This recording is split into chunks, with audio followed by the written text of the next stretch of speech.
అందుకే సార్ మాట్లాడేది ఇక్కడ కదిరి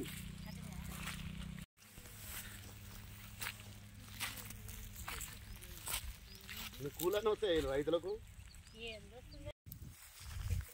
ఉమ్మడి అనంతపురం జిల్లా సత్యసాయి జిల్లాలో ప్రభుత్వం సబ్సిడీ ధరకే ఉలవలు ఇచ్చినందుకు విస్తారంగా ఉలవ పంట వేయడం జరిగింది జిల్లాలో. ఇప్పుడు పంట అంతా కోసే సమయం దగ్గరకు వచ్చింది.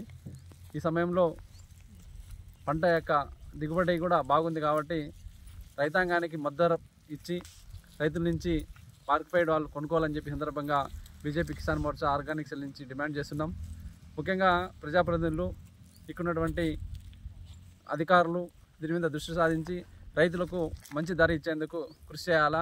ఎందుకంటే ఈ జిల్లాలో రైతులకు కష్టపడినటువంటి రైతులకు మద్దతు ఇస్తే రాబోయే రోజుల్లో పంట వేయడానికి రైతులు మొగ్గు చూపుతారు. కాబట్టి ఈ విషయం మీద దృష్టి సాధించాలని స్థానిక ప్రజాప్రతినిధులు కావచ్చు, స్థానిక ఈ సందర్భంగా రాష్ట్ర వ్యవసాయ శాఖ మంత్రి అచ్చెన్నాయుడు గారికి ప్రత్యేకంగా విజ్ఞప్తి చేస్తున్నాను.